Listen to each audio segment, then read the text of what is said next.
I wouldn't do the Kickstarter again. But I mean, that's probably experience you have to have. From the very first hire, we actually implemented a process which takes time. But then at the very end, because for the first employees, you can't have too many people you're wrong with your thoughts on them. So if they don't perform as you desire, that will throw back your whole company. One of the main things we always do is so-called hospitation. So they stay in our company for 4 to 5 hours. On the one hand, doing some sample tasks, which allow us to see how good they are, but on the other hand, allow them to have a deeper insight of what the actual work is about. And then going to various people in our company to see how they work, do lunch with them and so on to just get to know them. Bonjour, bonjour, and welcome to Mission First, the podcast to get inspired and to learn from successful entrepreneurs who are building a sustainable future for our planet and its people. I am Gilles Toussaint, your host and the founder of GT Impact, a growth and digital marketing agency working only with companies making a positive difference in this world. Growing a company that aims at having a sustainable impact is not easy. That's why I created Mission First. In each episode, I interview one entrepreneur who has a sustainable mission and who has recently gone through the difficult first years successfully. Together, we discuss their challenges and what they have learned on the way. We go into detail with a specific focus on company culture, leadership, financing, growth, and business strategy. That way, you'll learn hands-on tips on how to build a better future and a successful company too. Today, my guest is Christoph Berger, the founder and CEO of Vilisto and Planet Sustainability. With Vilisto, he has developed a digital heat management system with self-learning Radiator thermostats, which reduce CO2 emissions and heating costs by up to 32%. He has founded his company in 2014, directly after finishing his university degree in energy system. Since then, the company has now 21 full-time employees and they are currently raising their Series A funding round. They won the German Innovation Award 2020 for Climate and Environment. They are rated 4.7 out of 5 stars by their employees on Kununu, which is the German Glassdoor. So they have an extremely good reputation as an employer. We will focus this episode on learning from his experience on how to build the right team for a seed round. And we will also talk about his new online event that brings innovators and B2B startups together called Planet Sustainability. So if you are planning to raise seed funding with your startup, or if you are building and growing a Greentech company with a hardware and digital product in the B2B world, this episode is definitely for you. Christoph, thank you very much for being here today. How are you? Hi, Gilles. I'm very good. Thanks. Thanks for having me. That's my pleasure. Let's start at the beginning. Which person has inspired you to become an entrepreneur? I wouldn't say it's a single person, but very many different things that come up to or are being added up to become the person I am and the entrepreneur I am. But if I would pick out a person, I'd say it's always Steve Jobs. Very good reference. It's also one of the reason I actually left my job at the time, watching his famous speech. What's your personal mission on Earth?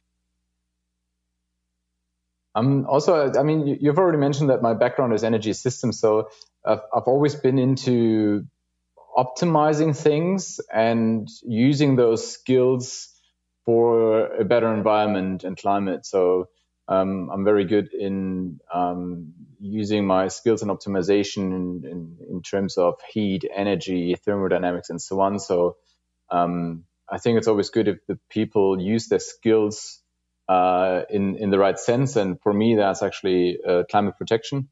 And I think also my background is very vital to pursue that way, actually. Crucial indeed. So you are the founder of Vilisto. Can you explain me in a few words what your company is doing, and what's your mission if it's different from yours? So with Vilisto, we save companies and municipalities energy and CO2 emissions, as you said, sometimes up to 32%, with our automated heat management. We've noticed that office buildings and also schools and universities are nearly or very often heated 24/7 because room data is missing for the control of the building. So the building management might not know which temperatures or occupancies are in the room. So we've developed a radiator thermostat, which has a presence detection integrated. And based on those sensors, we can learn room behavior and control the heating based on the actual demand. So if you look into an office, it would be preheated before you come in the morning, kept to the desired temperature whenever you're there, and turned down, saving energy whenever you don't use the room. Very curious about the technical part of that. You said they have a sensor to detect the presence, because I was actually wondering if you were using cameras for that, for example. Can you talk about what kind of sensors you use for that? Yeah, sure. So next to room climate sensors like temperature and humidity, we use 3 sensors for the occupancy detection, which is movement, so passive infrared, sound, and light. And based on those sensors, we take measurements every minute of the room and aggregate that data to learn behavioral patterns. The idea behind that is basically that you don't need any external sensors to detect the occupancy, which would work very fine with a movement sensor. But as soon as something is standing in front of the radiator or the thermostat is directed sidewards or something, those sensors wouldn't work anymore. And thus, especially based on the sound sensor, you can get quite good data about those occupancies. That's actually how we do it. Very, very smart. Can you tell me a bit about the numbers to understand at which stage you are right now? You told me you had like 21 employees, full-time employees. Is that correct? That's correct. Yeah, we have another 11 students, I think, 11 or 12 students. So we're 32, 33 people currently, but full-time people actually 21, yes. And in terms of revenue, what kind of revenue, like ballpark, are we looking at? Yeah, we're still in the 6 digits. That would change next year, I guess. Okay, let's hope for that. So talking about financing, how much have you raised so far in funding, more or less? Yeah, a few million. So a bit more than 2. Have you already broke even yet? No, not yet. Not yet. Good. So that gives us a good idea of where you are now and what you do. So you are basically you found product market fit and you're in the growth phase right now. Yeah, so I'd say we're at the start of the growth phase. So we've built up some really good traction, built up the team. So we're ready to scale more, and that's where we're actually at right now. Yep. Perfect. Tell me a bit about the first steps. So how does the story start? You're just out of college and you decide to start Vilisto, apparently. So how does that happen? What are your first steps? It actually already started in university. So within my studies, in my master's, you had to do different projects, and one of them was related to using data to predict room temperatures in an unknown room, right? So if you look at buildings and if you build a new building, it's quite obvious you know all the parameters of the walls, of the windows, etc. But if you have existing buildings, those data usually doesn't exist. So or they're not accessible. So I was using algorithms to learn how the room will behave in a future of like 2 to 3 hours based on the weather forecast. And that was actually the initial step to think about, well, if I know how the room will behave, I can also influence how it's being heated in an efficient manner. And at that time, actually, I was studying in UC Berkeley as one of my abroad semesters. And the thermostat Nest was bought from Google, I think for 3.2 billion, right?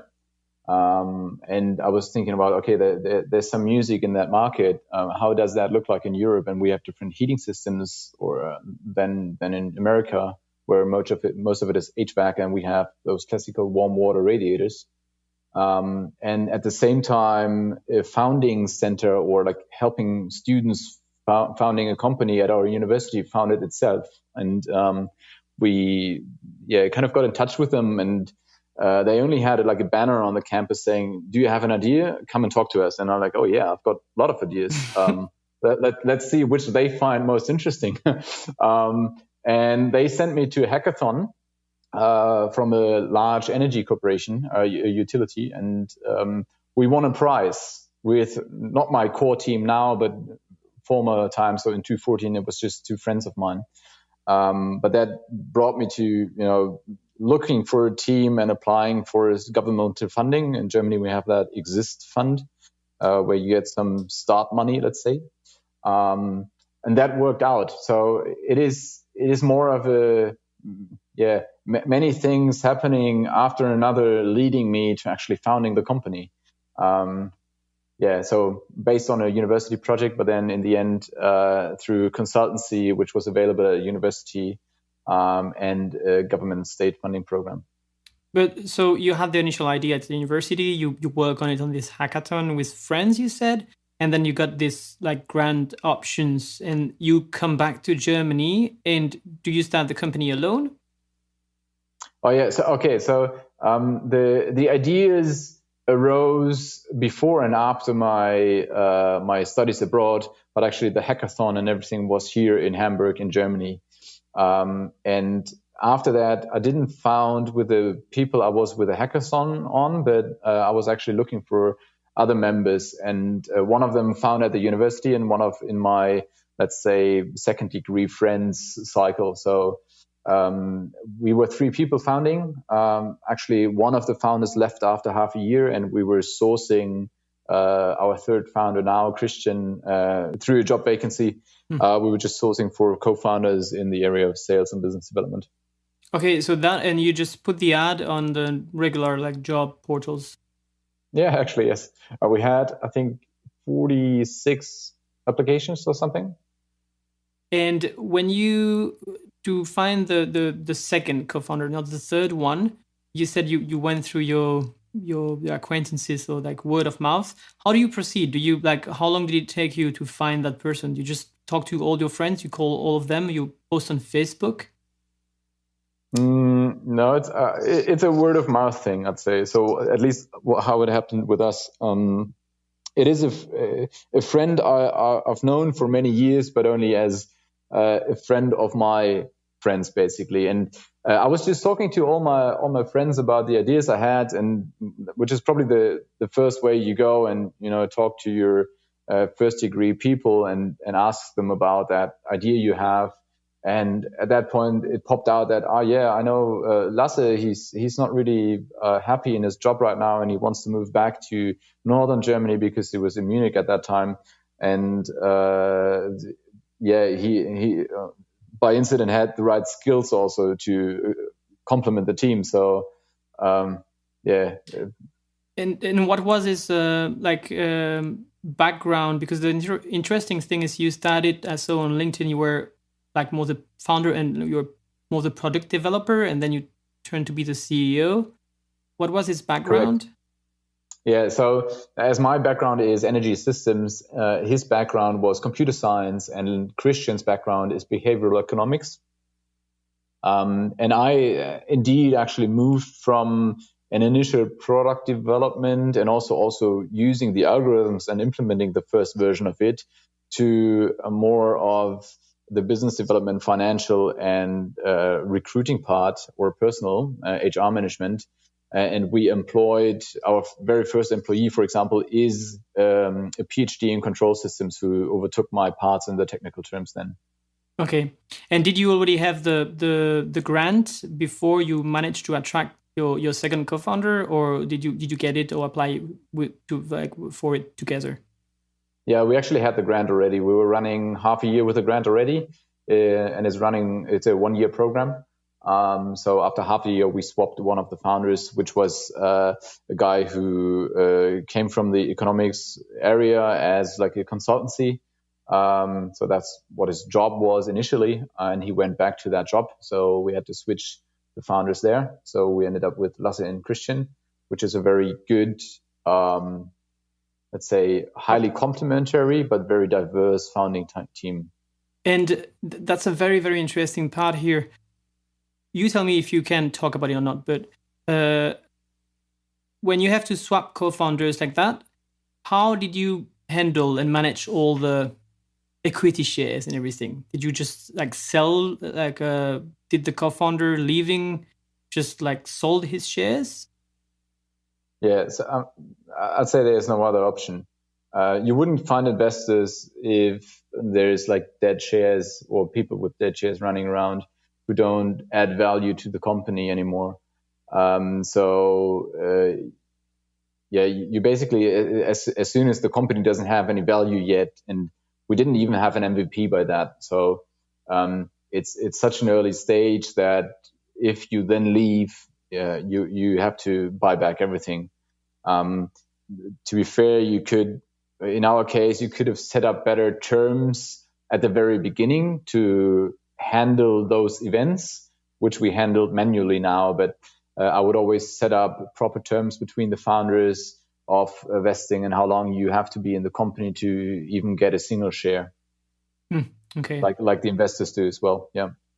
So how would you proceed right now? What would be a typical case? Like, would you vest the equity shares on 1 year with a cliff, or would you make it progressive? What would be your ideal scenario right now if you started a company today? Yeah, I mean the standard one we use and we used in the past, and I see also as a good one for starting off the company is like a 4 years vesting and at least 1 year cliff, maybe even 2 years cliff for the initial foundation. Meaning then the people get the founders get a salary, but if they leave, if it happens to leave before 1 year, then they basically leave with nothing. Correct. Got it. So can you tell us a bit what you do when you are the three of you? What is the next big milestone? The first milestone is actually to get somewhat of a product running and get a first customer with that. And as soon as that worked, actually to go to the next phase of building it further to a serial product you can produce in a mass, basically. That's like the product side. To be fair, at the very beginning, you can't think of a large team you want to grow or build up because you don't have the funds to do so. And what was the hardest part until like this MVP or during this MVP phase? I mean, the MVP probably has like 10%, not even 10% probably, of the functionality and the workability of the products you use for a larger scale. So the hardest part is probably the weekends and the nights you have to work to fix problems and work very closely with the customer, because the very first one trying out a product which is not ready yet, of course, because it's just an MVP. They know that's an MVP, but still you have to get a good communication. You have to fix those problems soon, and especially in our area where you handle heat. So as soon as it's too warm or too cold, the people will complain. So it's not like you use the software and it just breaks down, but it's rather the comfort of the people, which you have to take care of then. And what are the next steps after you found your first client? Is that client, like trying the MVP, still a client from you now? Actually not, because we pivoted a bit. So the initial direction we went through also with the Kickstarter was a B2C approach, where many thermostats came into the B2C market around that time. And for our technology, we didn't have the right price point and the right value add because we didn't solve a specific problem in that market. Our very first customer was a housing association, so also a residential building. And after we noticed the Kickstarter campaign didn't work, and there's a lot of hassle with the housing association in terms of installation, maintenance, and so on, but also the business model, who buys that, where's the investor, who's the user, you've got user-investor dilemmas and stuff. We pivoted to a purely B2B non-residential focus. so offices and municipalities. And that was basically one of the most important points we did actually to get that product to market fit, because we didn't have it before. And in that non-residential area, you have so-called free rider problems. So the people who work in those buildings, they use the energy, but they don't pay for it personally. And that's why they're not incentivized or responsible of turning down the heating, for example, when they leave. And that creates a huge savings potential, because you can optimize or automize that process of turning the heat up and down. And before we dig into that B2B pivot, can you talk a bit about the Kickstarter part, like the Kickstarter itself? So you said that you realized that you didn't have the right fit, not the right price. But is there something else you've learned from that Kickstarter? So you were pledging for 120,000 euros or dollars, and you got around 12,000 euro. So what have you learned from that Kickstarter? What would you do differently if you would start again now? I wouldn't do the Kickstarter again. But I mean, that's probably experience you have to have. We were very inexperienced. I mean, I was directly from university, and the other two had 2 years of work experience. But none of us had done a Kickstarter campaign or whatsoever. So using methodologies to get your focus, get your product to market fit, and so on. We didn't set a focus on that at the very beginning, I'd say. And that's why even at the start of the Kickstarter campaign, we were able to see that this won't probably work. So already then we were thinking about switching and evaluating the market segments in a very strategic way, which helped out very lot. But the Kickstarter campaign itself was good design, was good, but we weren't solving a problem for the market we were addressing. So there wasn't really the chance of actually the campaign to work out. Okay, and so you switch after more or less this at the same time, or after this Kickstarter campaign, you pivot to a more B2B system where you realize there is a real need for the client. At the time, are you still? At what time do you start to have to raise some more funding or to find another grant? We already found the first investors after half a year running in the grant, and they invested at the end of the grant period, which is InnoEnergy. It's like a very, very large European EU funded cleantech early stage investor. Mm-hmm. And they joined us end of 2016, and we then even did another business angel round in summer 2017. So more and more funding rounds coming up to that. So we've done 4 until now. And it's roughly every 18 months. Yeah, and that was every time enough to keep you going and for the next phase. So when you develop when you switch to B2B, how do you find your first client? Actually, the very first one was, I wouldn't say coincidence, but we were actually exhibiting at the Startup Con in Cologne, so a startup fair. And just going out public with our offerings and our solution. And it was that moment, and that's probably a good advice for all other startups and founders, which are still very early.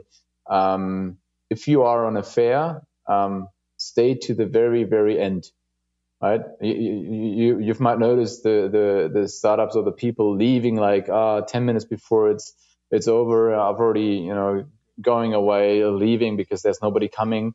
And that was our first customer who came after the closure of the fair and said, "Oh, wait, that's interesting." He saw the potential and said, "Okay, I'm going to try that." And that was our first customer, and that was very, very important because you get your first reference, the first logo on your homepage or whatever, to address new customers and say, "Well, I've already got one. You're the next." You're still in a very thin area of like innovators you're addressing, because the early adopters, they still wouldn't go for your solution because you don't have any references. But it was just it's a startup fair, and leaving to the very staying until the very end to get the one person that is still scouting to get that as a customer. That's a very good tip. I think it's part of like these conferences, as well as like, for example, of being part of the drinks, and not going home after directly at at 5 when the official fair is over. Sometimes also can really help to build your network at the time. So the first client was sometime in 2017. What happened? What are the next like big milestones until now? So that first customer still had the MVP solution. So we didn't do like a one-time MVP, but we produced 150 devices actually. And the next milestone was, of course, to continue developing the system to a standard where we're able to produce more than 150 devices, and also for price which is not double as much as I can generate revenues from, which, if you do very manual MVPs, they're just too expensive. That took us roughly 12 months. So by the end of 2017, we had a product which can be produced by the, let's say, 100, 200,000 or something. That was one milestone, but also, of course, onboarding new investors like business angels to also get expertise into the company, of founders who've already exited the companies, who've managed funds, do restructurings, and so on. So that was very important. And also getting, we didn't really have first employees by then. I think they were by the end of 2017.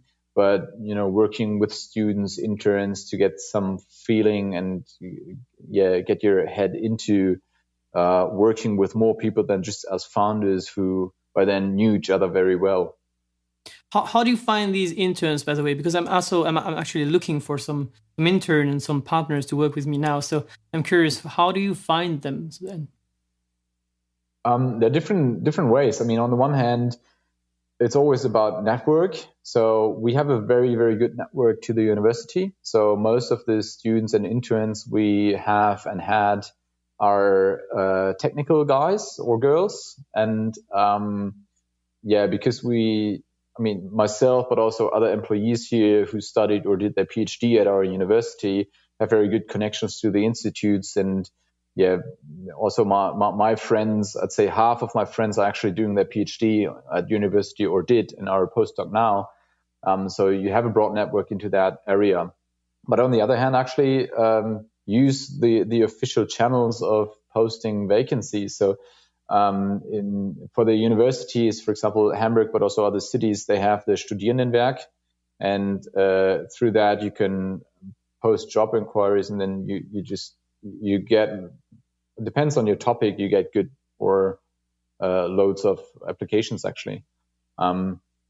For working students more than for interns, to be fair. So we actually within the time we've building up that company, we've tried out various platforms to source for people, and currently then only focus on the ones which are valuable for that specific region I'm looking for and where I get traffic. So we've got good experiences in that. So do you mean here platforms beside the university, your network, job portals, you mean, in that case? Yeah, I mean, for example, I would always put any job open jobs to Indeed, for example, right? Because it's on the one hand for free, they've got good Google reach. I would use the university if I want to go for students. Sometimes it actually, not in the times now with COVID, but before that, it's very good to use the blackboards to just pin your job description. The students walk by. That works pretty well. And you first have a lot of interns to help you work on the product. You get the product ready to be produced at scale. Is there anything you can share about the business models you've considered or went through, and or some learnings about pricing that you can share with our audience? Yes, I mean, we were always right from the start thinking about different business models to work with. And we were always in the situation of deciding for the one or the other because there are different influential factors. So our first business model is actually selling the devices as hardware and putting a small service fee on top to have a contract with the customer for a longer time. But you don't really get much recurring revenues out of it. For us as a hardware company, it was always important to generate a lot of cash at the beginning, because otherwise we would have to secure that as funding, which is very expensive in equity. Right from the start, we were thinking about, for example, performance contracting, because we were talking to a lot of utilities and energy service providers. And performance contracting is basically a way to implement your technology for free, and then you participate on the savings you generate. Right. So the better you perform, the more money you earn, but also the more the customer saves, which are very attractive models, but you need a lot of cash for that, actually. So those are sometimes models which can't be implemented at the very beginning. Also, for example, a renting model. We implemented that this year. And you need to have financing partners for that. But let's say if you want to do leasing or renting of your devices, those partners need a specific minimum volume of money you earn or revenues you generate so that they find it attractive at all. So it is always a question of in which stage you are at and how much revenue and how many customers you have. So we're thinking about those models at the very early beginning, but weren't able to implement them right from the start because we either didn't have the cash or the volume or so on. Yeah. And now what's the final a business model that you have right now? So we're offering mainly two models. The one is actually the same as before. We're selling the hardware and having a service contract on top, which is very relevant for every owner-occupier. So companies or municipalities owning their buildings and using them themselves, and they want to keep most of the savings to themselves.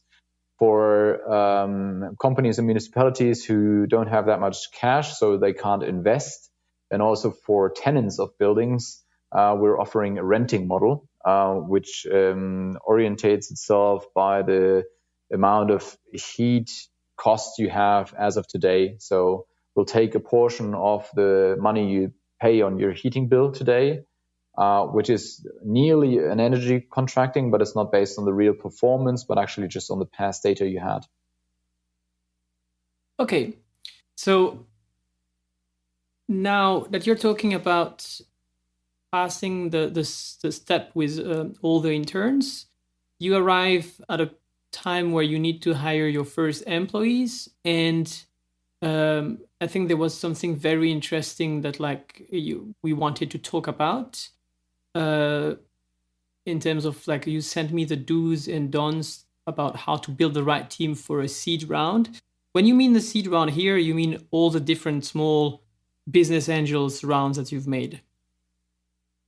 Yeah, I would say we've done a pre-seed, a seed, a post-seed, and a pre-series A round. Okay.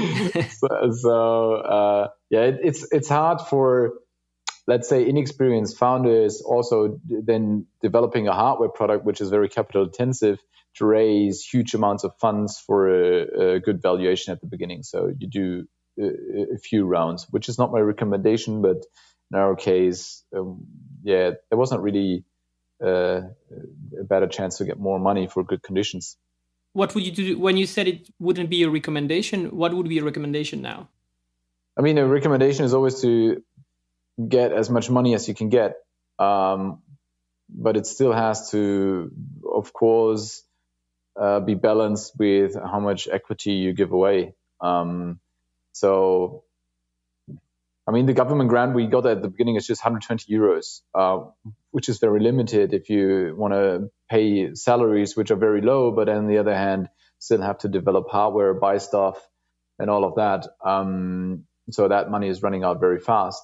And if you don't have any customer until then, because you just have an MVP, for example, and it's just like a tryout or whatever, it's hard to get big chunks of money if you don't prove, at least as a founder, you're a serial entrepreneur and you know what you're doing.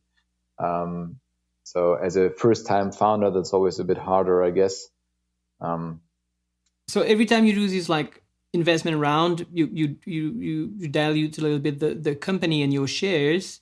Can I ask you how, like, for example, right now, in terms of like the founders themselves, the founder bubble, the three of you, how much equity shares do you still have compared to the investors in total? Yeah, I mean, you can always look in the Handelsregister, so it's not really a secret. The founders are roughly at 50% of the company. Okay, so for a B2B, even capital-intensive company like that, that's roughly normal. No, I would say it would be normal, like after your Series A, to have a good majority in the company,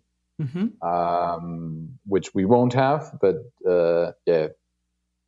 Talking about now how to build the right team for all these seed rounds, because it's something that you can obviously bring a lot on that topic for our audience. You send me a few do's and don'ts, so let's go through them and discuss them.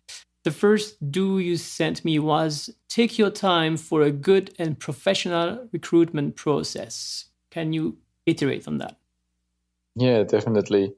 We're very lucky with one of our investors, Energy, who are not only supporting you with money and advice, but also, for example, hosting workshops for free, which is, for example, a recruitment workshop, let's say. I actually did one with them, which was like 2 days. And it gave me a very good insight of how to structure the way to recruit people, and also to onboard them in the company, and also to know who you're actually looking for. Based on the applicants we had in the past, we get a lot of feedback in terms of, wow, that's so different than in other companies. I've never talked to the management before. I've never talked to those. I never had an exercise or whatever. So yeah, I can tell you also a bit more how we structure that. But from the very first hire, we actually implemented a process which takes time. But then at the very end, because for the first employees, you can't have too many people you're wrong with your thoughts on them. So if they don't perform as you desire, that will throw back your whole company, because it's like 25 or 20% of your company staff, right? So you have to be quite sure with those people. So one of the main things we always do is so-called hospitation. So they stay in our company for 4 to 5 hours. On the one hand, doing some sample tasks, which allow us to see how good they are, but on the other hand, allow them to have a deeper insight of what the actual work is about. And then going to various people in our company to see how they work, do lunch with them and so on, to just get to know them. And for example, the very first step in our recruitment process is a 10-minute call. And most of the people say, oh, how should I, within 10 minutes explain myself and so on. But we have a very structured and efficient process for both sides, actually, to get an idea if that could work or not. And then we'll always do a round table in our team, basically, to see if we want to go to the next phase or not. And we've done that right from the beginning. But to be fair, actually, one of our first employees was someone I knew many years before. And he was working in a different startup, which didn't run very well. So, we basically just hired him off there. And so can you detail a bit, what are these different steps in the process? So you start with, of course, you receive applications, you post on different job portals, university network, you filter the first CVs, you have your first 10-minute call, which is, I guess, just to get to know the person and see if that person is not a psychopath or if it would fit to the team, I guess. And what are the next steps? Yeah, so, I mean, as soon as the people apply, they definitely get a direct response of that we're going to look at the application as soon as possible. And as soon as we are in an actual recruitment process, so looking for people and not getting inbound applications, we are quite fast on that because we've built up a Kanban system of tickets where you just, monitor all applications. Because when employing very many people at the start of this year, we had like 650 applications or something. So that's like a lot of work to do, and you have to keep track on that, right? So the very first part is a telephone call, which is not only to get to know the people and definitely not the final say about if it fits to the company or the culture, because we would always have to get to know the people in person for that. So the very first step is to, on the one hand, get the facts like salary, when could you begin, etc., but also questioning about their motivation. Like why would they want to change their company? Why would they come to us? What's interesting for them? Explaining a bit what the job is about and hearing from them what they see as their skills and not, to get a broad overview basically of what they bring. And always with the idea that also the applicant knows more about the company and about the job to decide themselves if they want to keep in that loop or not. Because from many companies, I always see that, the applicants get asked questions, but they can't ask questions, which I don't really find fair. So the second step then, if we say, well, that's a good candidate, we meet them for 30 to maximum 60 minutes in person, or nowadays rather in a video conference. Mm-hmm. And also depends on where they are, right? If the people are close by, they would come around. If they are in different countries, we would do a video call. And that's basically the first insight of 2 to 3 team members getting to know the person in quasi-person, right? If it's video, it's not as they sit in front of you, but you see them, you see how they behave, and it's more about sometimes asking similar questions again, but also just getting an impression of that person. And the very last and final step is basically to do that hospitation I mentioned before. So 4 to 5 hours running through our business. To be fair, within that process, for every position we have, maximum 3 to 4 people do that hospitation. Because that's huge effort. So you have to be very sure after the second phase already. 50% get a no after the telephone call, roughly. So 50% after the 10-minute call. Yeah. I would say probably 50% don't even get a call, right? But the 50% having a call, resulting 25% go to the next step, and then only 3 to 4 persons go to the hospitation. Yes. And what kind of tasks, for example, do you ask them to do when you said sample tasks? We try to make up the tasks the same way they would be in their job, and or actually take actual tasks from the job. So because setting up sample tasks is like letting them do work they would never do. So we try to actually pick out topics which are enclosed, which you can handle within half or 1 hour, and see how you approach those topics.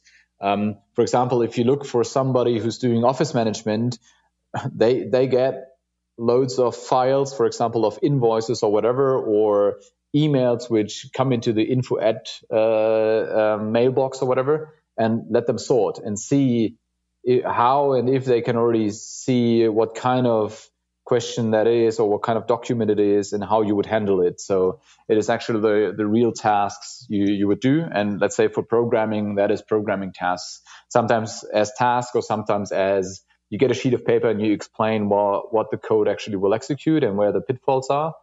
So that's the moment, for example, let's take a software developer. That would be the moment at which you start testing his hard coding skills. Yeah, some especially for the coders, it's already in the second step where we do some samples to get an idea of how familiar they are with the topic. Have you created your own like test for that? For example, right now I'm testing for a client of mine. I'm working and like helping them with recruiting, and I'm testing. I'm using Test Dome, which is an online platform where actually mostly done for to test coding skills, where you can select, for example, you take a full stack developers and then you have custom tests that you can select, and then automatically they rate the coder based on their results. Are you using these kind of like platforms, or have you created your own tests? We've created our own tests. We don't use the platforms, let's say, yet. I guess it'll depend on the size. Sometimes it depends on the area, but in very many areas of people we're sourcing, the hardcore skills are sometimes not the most important factor. So those coding tests will always integrate a barrier in your recruitment process. It will make it longer, or it will make it very unpersonal to some people. Some are used to it, some are not, and we're not at that point where we use that automated tests yet. So we try to make real examples from the work we do. Mm-hmm. And do they do the tests for, like by themselves, or do they sit next to someone when watching them what they're doing with the real examples? It depends on the test. So if it's just let's say explain what the code is about, it's of course with us. If it's a coding example to build something, it's on their own. But then you always get a review session of explaining how you approach that topic, and also get a feedback on how good the result is, what you've delivered. Okay. So I think it's a good time, because I have plenty of questions, but I think they might be answered within the next do's and don'ts. So the first one was take your time for a good and professional recruitment process, which you explained very well how extensive your recruitment process is, and I also agree that it's a key to have the right employees. The second one is implement processes to enable fast responses to applicants. Yeah. So when I said take your time at the first point, it doesn't mean that it should take like weeks until the applicants get answers. So I've noticed that if you are fast and your process is fast, so that the applicants get responses very fast, on the one hand, you save energy and money because you are fast in recruiting. And on the other hand, you are way ahead of a standard company or corporation where the process just takes for ages. From my time, I still know that, applying and then 6 months later they say, oh yeah, we would like to invite you. That's like a no-go. So if they apply, they should get the response straight away. And if you manage to get to the first step, you should have a phone call within the next week, best case, right? So to keep them in the process. And then we did hires in 4 weeks. If we have working students, that's sometimes 1 or 2 weeks. So when they do the hospitation part, to be fair, for interns and working students, the second step is our hospitation, because there's just we don't put in too much time with that because it's not a full-time employee. But we decide right after that, and sometimes they start next day. So and that's highly appreciated by the people, because they don't wait for ages, because there's so many possibilities out of there. Worst case, other companies are faster, and then you have to start the whole recruitment process again. And how do you you have some kind of automated processes? Because you said you have a Kanban system, but when you said you had 650 applications, for example, for one job, it means like going through the CVs, if you take 50% of that, that's 325 people. Do you reply personally to these 325 people? So no. So on the one hand, those 650 applicants were through, I think, 20 positions we had open, right? So that's one thing. The other thing is that we try to automate as much as possible. If it's not automizable, we created layouts, right? So for when your application enters, you directly get a response automated.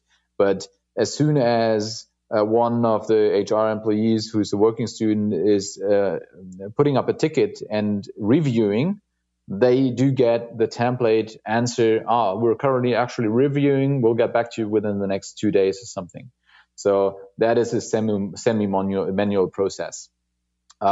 If you talk about like having all those phone calls, you do have to use tools like Calendly or whatever to get the dates straight and get your appointments right without chatting forth and back. So that has to be automated.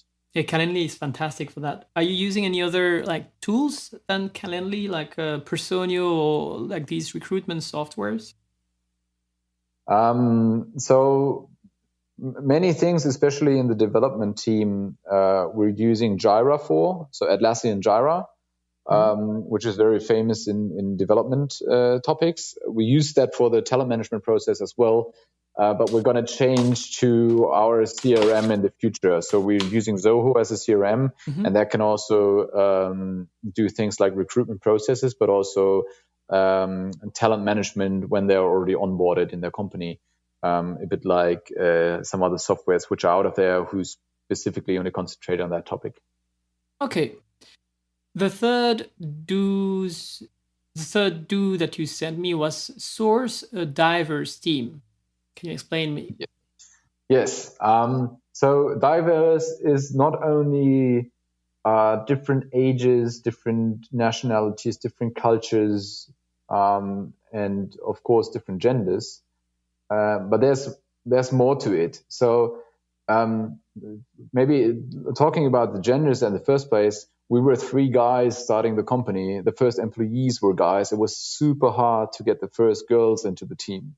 Now we managed to get loads of girls in the technical team, in the business development, in sales, in the students. So that's really good. But that was a hassle. So don't wait too long to employ a diverse gender field in your team, basically. But what I'm meaning with source a diverse team is basically look for different characters. So the humans usually tend to be surrounded with people that are alike to yourself, and that in the long run doesn't work really good. So you will always have people thinking the same way and not having any innovation in your company. So try to be open to employ people who think totally different to you. Of course they have to have skills, they have to fit into your team in general, but so what we are using is basically there are different ways to assign roles to different people. We're using a system called, I think, the team management system or something. So you have 8 different roles which can be directed to the inside of your company or to the outside, for example, to customers, etc. And you can be a developer, you can be a controller, you can be an innovator, and so on. And it's like a very short test we do. It's only 4 crosses in an Excel file you have to do, and you get a direction of what type of people those people are. And if you do that strategically and look at this map, you'll notice that, of course, many of the people in a very early stage are a very similar type. For example, an organizer, because they have to be all-rounders doing everything, and they are not the specialists yet. But growing your company, you will notice that it makes sense to, for example, have a controller, but on the other hand, opposite, have an innovator in your company. So the one is always bringing new ideas, and the other one is challenging it. That's very crucial to have an innovative culture, but also have different opinions in your company, because they will always make better decisions in the end in your team. Yes. And if you manage to have these people who are very different but identify themselves to the company's vision and mission, then they can, even if they might be very different, they can work together very well and come up with a better solution. Yeah, but to be fair, that's my fourth point, right? So my fourth point was employ people who strongly identify with the company's vision and mission. So what we've noticed, I mean, the question is why would people work in a startup where you get usually, let's say, at least a bit less salary, and you work more, right? But it is a job you have to identify with, and also with the mission behind, or the vision behind the company and the people working in that company.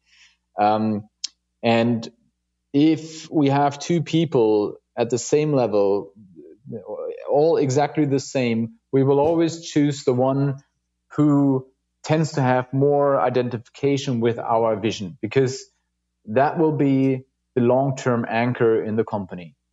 So they might have different incentives and motives and motivations as of today because of their, let's say, their standard of living in terms of salary, their location, and so on. But that might change in the future. But their identification to a vision of a company wouldn't change that fast. So if you want to keep those people for a long time, don't look for people who just want to do their job, but who want to do the job for the vision and mission you're pursuing. But how do you identify the people to make sure that they identify themselves to the company's vision? I'd say it's sometimes simpler than you might think. We just ask. So even in the very first step of recruitment, so the phone call, we ask the question, what are your main motives or motivations or motivators? So we will always, in every step, we'll ask them, why would they want to work for us? What is driving them? Why exactly us, right? So, and you will always notice that they will always, interact with you the way that explaining around that topic gives you a sense of, do they actually burn for the same thing, or are they just looking for a job, right? And yeah, I would just ask. I mean, even if you don't ask an indirect question, you can also ask, okay, what is driving you? Can you identify with our vision? If they say yes, that's an easy answer, right? But you would always have to dig deeper, and then why and how do you link that to your life, for example? How do you behave in different situations? So you would, in those talks, you would always ask for behavioral situations. So you never ask yes or no questions, but you ask. So I would, for example, Jill, I would ask you, can you name an example where you, let's say you're doing a party and you want to invite people. How do you select those people? Right? And you will explain me how you do that. And I ask you about specific situations, like how have you done that in this situation and in this situation? So that it's always situative, and you would have to explain. And this is also the same thing for your values, drivers, and also for the vision you're pursuing. And it's about just asking a lot of questions and getting a feeling of why do they go the way they do. And it's also a lot about the following question, isn't it? Like I call it the follow-up question, because usually I think it's very important, as you said, to ask directly, for which reason do you want to work for us? And, like I had an interview today with a candidate who told me like, oh, I'm just looking for a new job to get a visa for Europe. So yeah. And when you ask him, like, for example, can you explain me a bit what the company is doing? And he tells me like, well, I don't know. Like, I know you are, I'm not going to say what, because I don't want to talk about my client, but when he cannot explain anything about the company, it's already a sign for me that if he is just coming and looking for a job for the money, and what we say, if he comes for the money, they will leave at some point for the money as well. So I think I really agree with you that it's very important to identify yourself with the company's vision as an employee. And I think the follow-up question and the indirect question are very important. Like sometimes what I've noticed is after asking this, why do you want to work with us? They give you an answer. And usually if they are fair or if they are honest with that answer, it will come back during the rest of the interview, the time you spend with them. If people, like when I was interviewing for my previous company in the music industry, lots of people will tell you like, oh, because I want to work, I love music. But then if you dig a bit deeper, not directly after that question, but with different questions, you will ask them, "Oh, what was the last concert you went to?" And then they will tell you like the 10 different concerts they went to, or the 10 different albums they've listened to recently.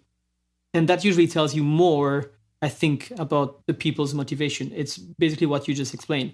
It's putting them in different situations and seeing how they react in these situations.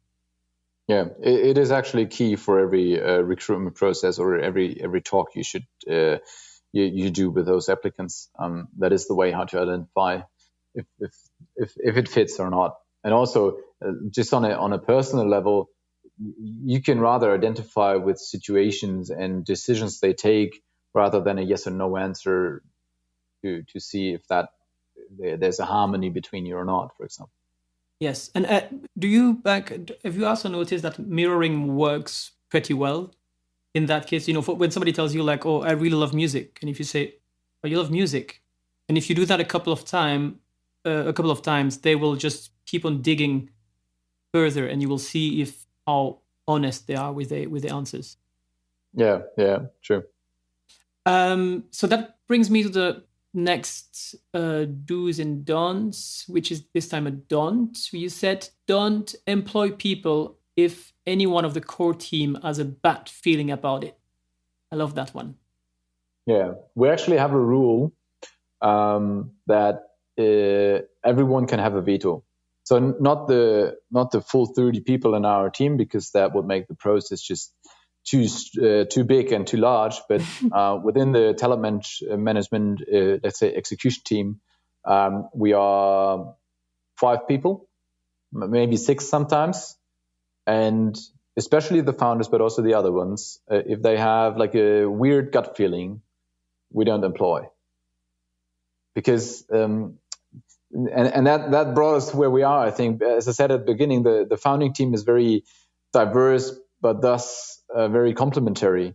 We all look at people differently. We are all different, and based on that, we make up our minds in a different way. And it turned out that when we actually employed people where we said, well, this might be weird, they actually left again quite early, due to us or due to them.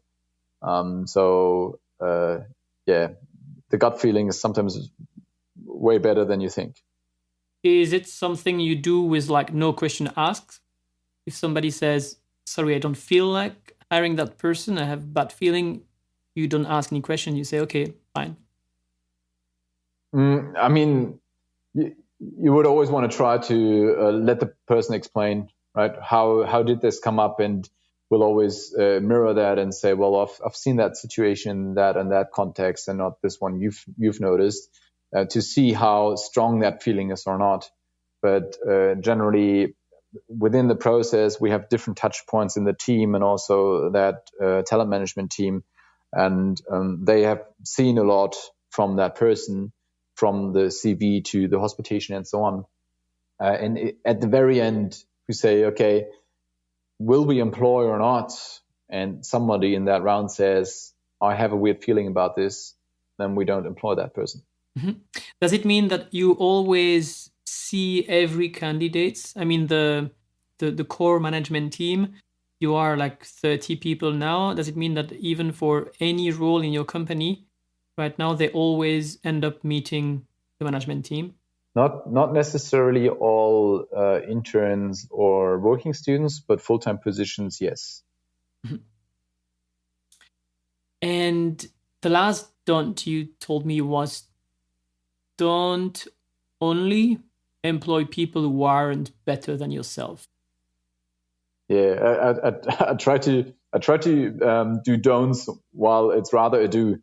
Yeah. So I mean, right. I think it was Mark Zuckerberg saying, "Well, always employ people who are better than you or yourself," which I like the idea about. So I try to frame it as a don't. That don't only, in brackets, employ people who aren't better than yourself. In terms of there are different types of jobs where it doesn't make sense to necessarily employ people who are better than you. Take an example. You have a PhD and you want to employ people who build your hardware product. They don't necessarily have to be better in terms of knowledge, for example, but they, in that terms, they might have better skills in that specific area than yourself. And if you take that as your mantra, try to look for people who have skills which you don't have, right? So I'd say it's very bad if you think in a way that I'll employ that person because I know more than he does or she does, and that's why I can, let's say, control that person. And that's not that might have been in the past in a, let's say, traditional company or traditional hiring way, but the modern world is different. You want to empower the people, and you want to see that those people have better skills, and you want to develop those skills, and just reflect on yourself and feedback within your team if that person actually has skills you don't have. And that's correlating or highly correlating with the do we had before, considering source a diverse team. Because through that, you will most probably always have people who are better in some aspects than you are yourself. Mm-hmm. Totally. And I can see the influence of Steve Jobs here, because I think it's him who said that you should hire people not to tell them what to do, but for them to tell you what to do. Yeah. Thank you very much for all these tips and advice. It's very, very useful, and I could talk for hours about it, but let's not make this episode too long. Let's talk a bit now about your next baby, let's say. You started a company, or I don't know if it's a company yet, you're going to explain us, but you founded an event called Planet Sustainability, people can find on planetsustainability.de. Sorry, German and English here. So can you tell us a bit more about what this is?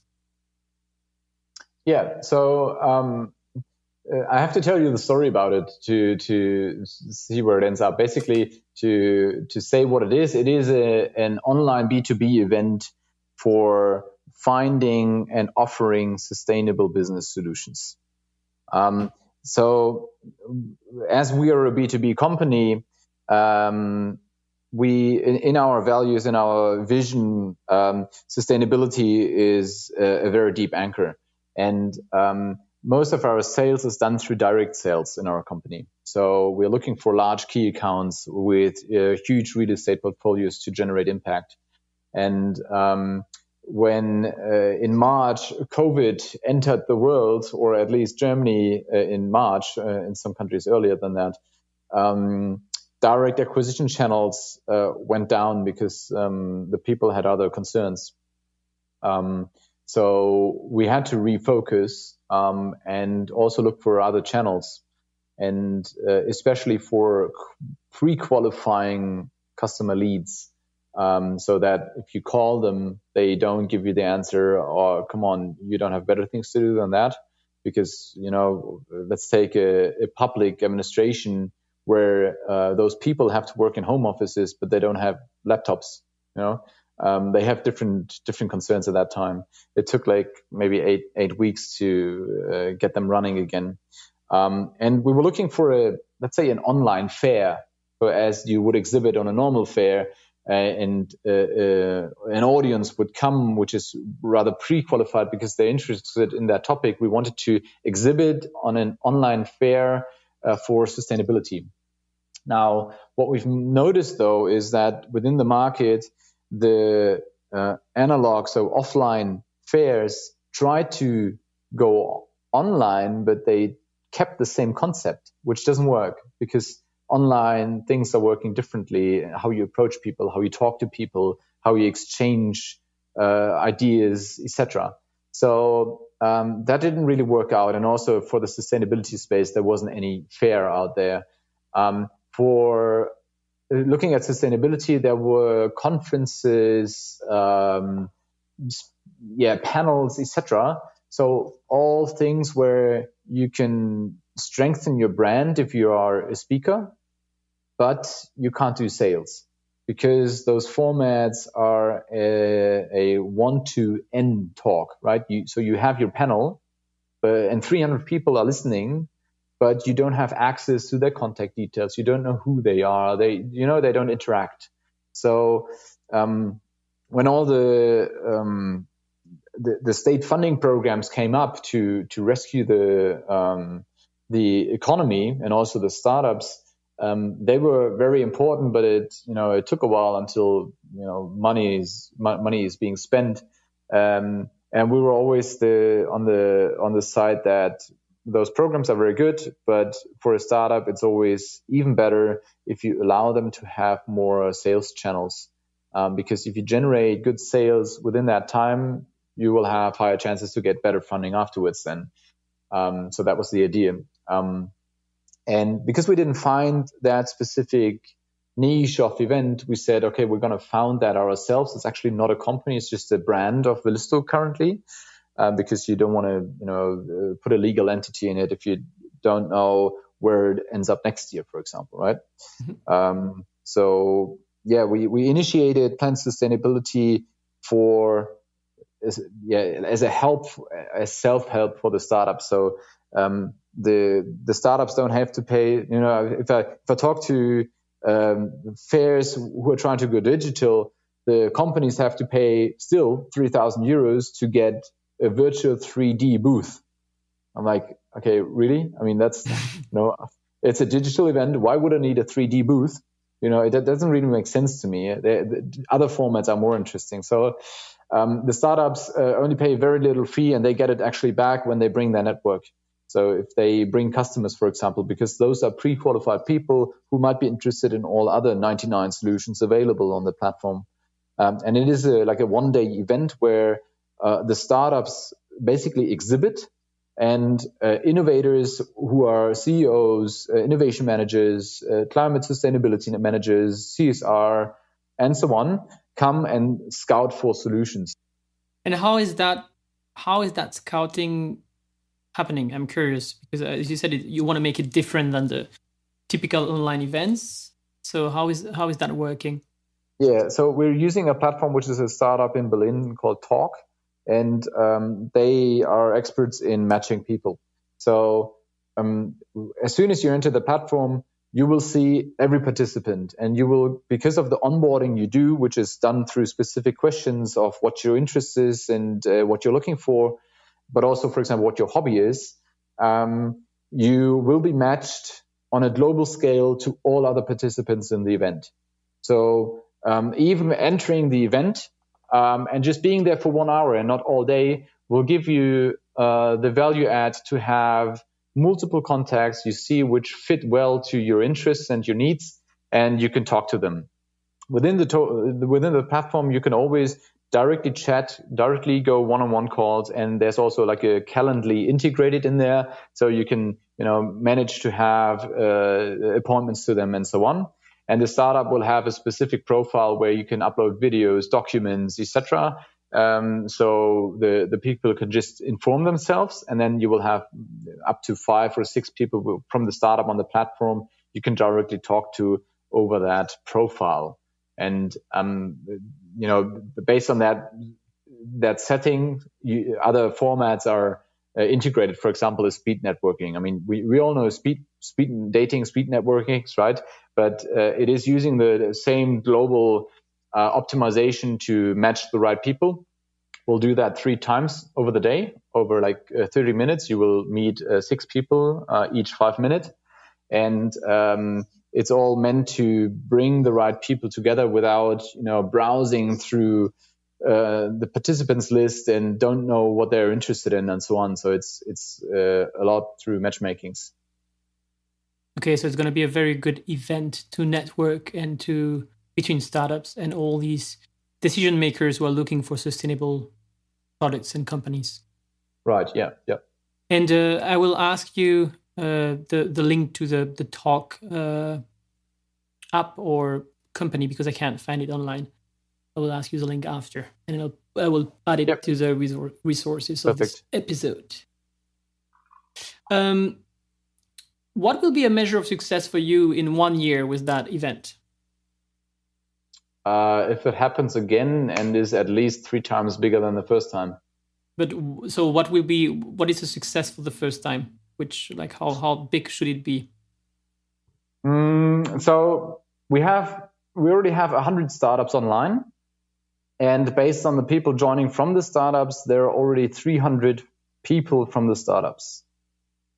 We have additionally, I think 8 to 10 speakers, sponsors and partners who are on the platform. But then to get a good matchmaking to those 300 people, you of course need at least 300 other people, right? So we are aiming for 1,000 people on the platform in the end.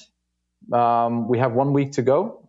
There's still loads of work to do, but also for everyone listening who's interested in sustainable solutions, that's a really good way to just get to know 100 different solutions from all areas, right? There's mobility, there's energy, there's agriculture, there's plastics, and so on and so on. So very broad scale of solutions. And for us, it's a success if the startups and the people who are looking for solutions say they found good business contacts. And as a startup, I would always think about how much time do I invest over that day and what's my customer acquisition cost. And so how many customers would I have to actually get through that event? If that works out to have a better customer acquisition cost than your, for example, direct call approach, that's definitely a success. Good. I would actually love to talk about customer acquisition and growth, but I think like this episode is going to be way too long. Then I'd be happy to re-invite you probably in 1 year or 2 years to discuss as well your growth strategy for Vilisto and probably with Planet Sustainability if it's still there in 3 years, which I hope. Yeah, sounds good. Let's finish by all the traditional questions that I ask my guests. So what's the best advice you've been given as an entrepreneur? Stick to your ideas. I mean, keep going.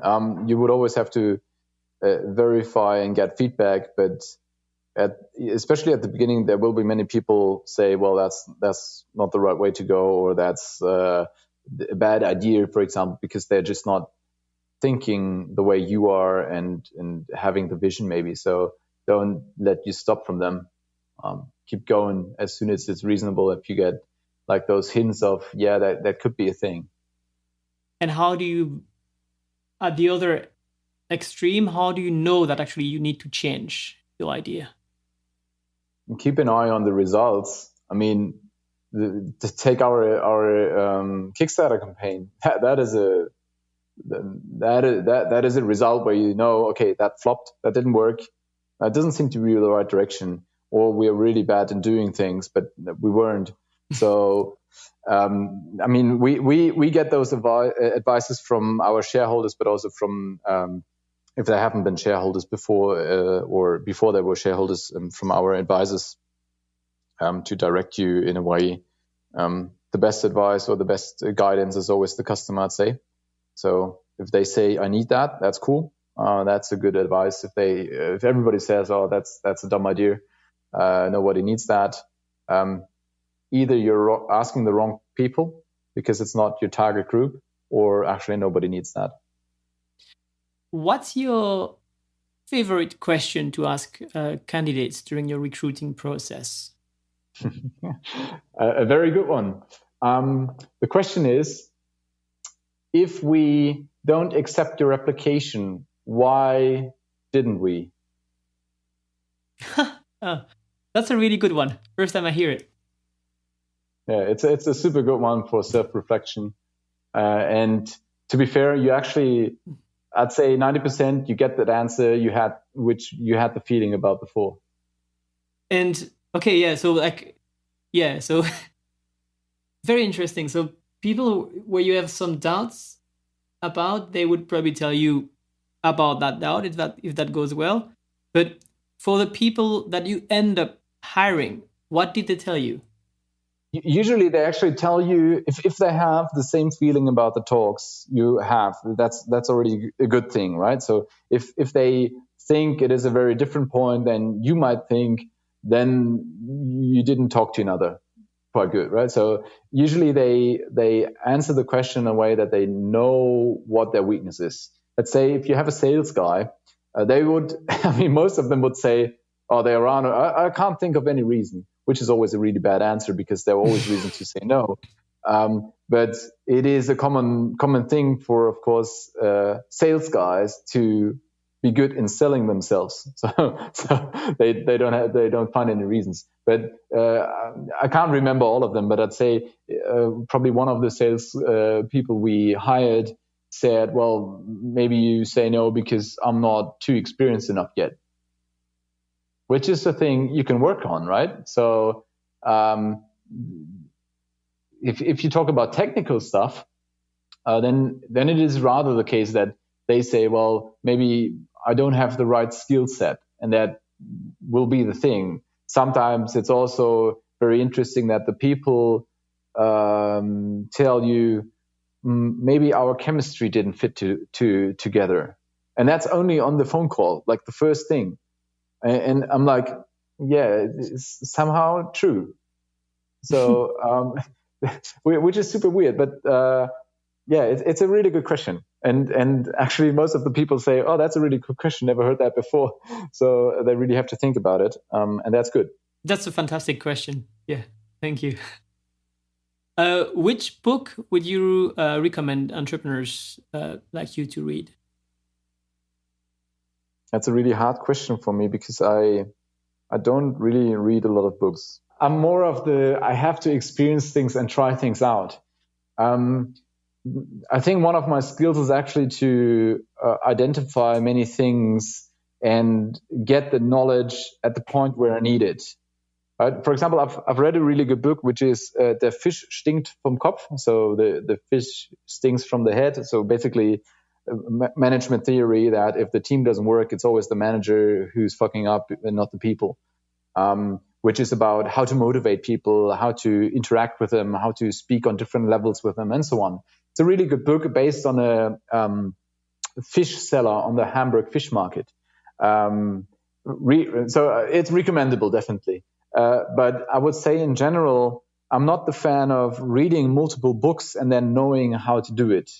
As an entrepreneur, I think the skill set a good entrepreneur always has is you do things. You don't just read about it, you do things. So that's why, yeah, I can't really recommend many books because I haven't read many.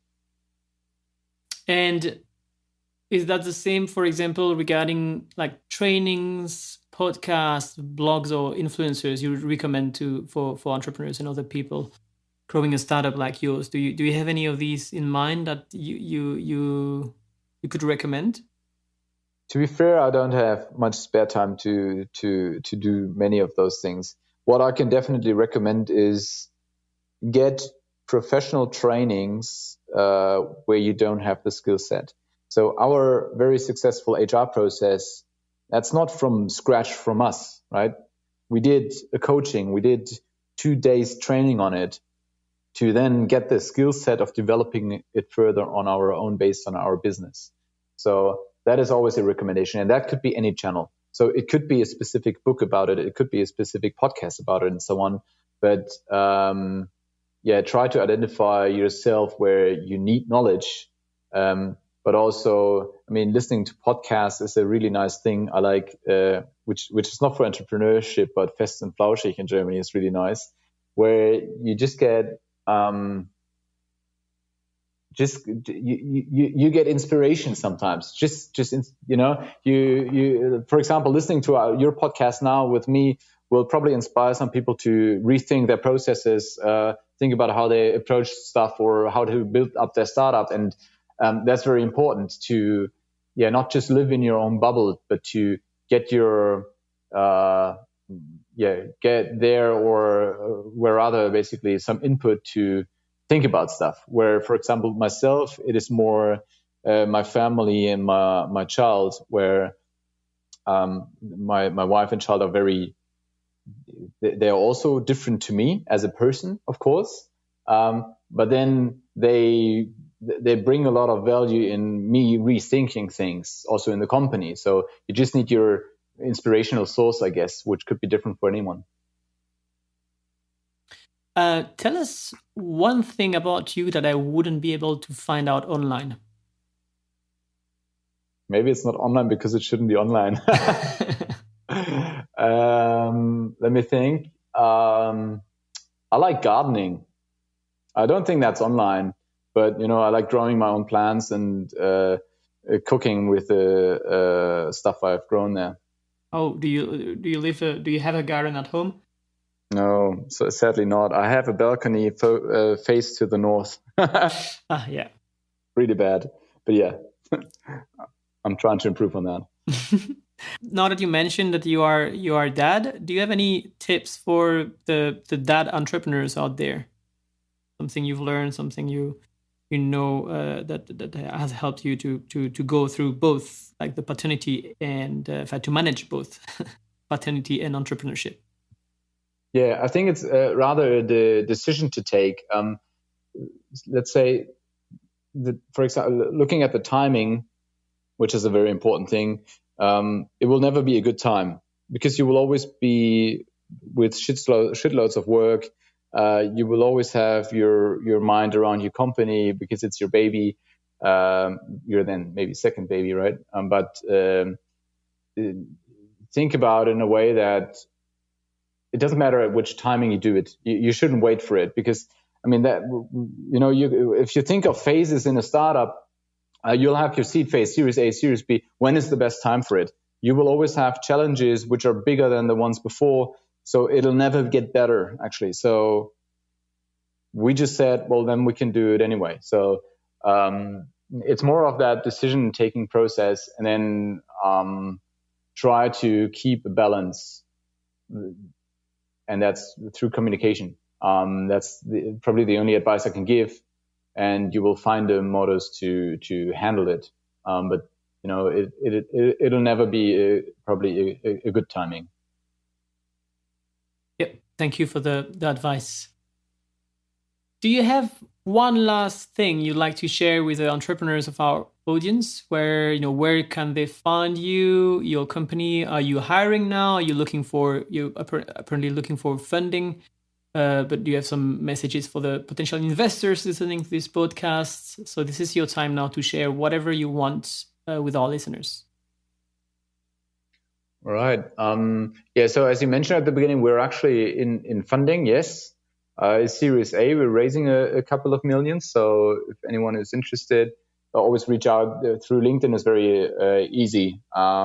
Make sure you put a message on your inquiry. Otherwise, usually don't accept invites. And also, if anyone interested in sustainable solutions, visit Planet Sustainability. It'll be a big thing. You will meet many great people of the same mindset. That's always good. So if you want to reach out, I'm happy to, if you explain why, right? So always leave a short message. I will leave the link to your LinkedIn profile and planetsustainability.de and Vilisto as well on the resources. Perfect. So, Christoph, thank you very much for your time today. I wish you all the best with your company and keep on making this world a better place to live in. And thank you so much again for today. Have a nice day. Thanks, Gilles. Bye-bye. If you like this podcast, there are 2 things you can do that would mean the world to me. The first thing is to sign up for the podcast newsletter. That way you will be notified of the new episodes, but you will also get a summary of the learnings at the end of every season. Plus, for each episode, you will get the resources and the list of do's and don'ts that every guest shares with me. And finally, you will also get the opportunity to ask our future guests one question in advance. You can sign up for this newsletter on gtimpact.com. The second thing you can do to be super helpful is to recommend this podcast. For that, you can write a review on Apple Podcasts and share the podcast with your friends, other entrepreneurs, and people trying to build a sustainable future. That way, we can all learn together and work on a brighter future for us, our children, and our planet. Thank you very much and see you next week for the next episode. Have a nice day.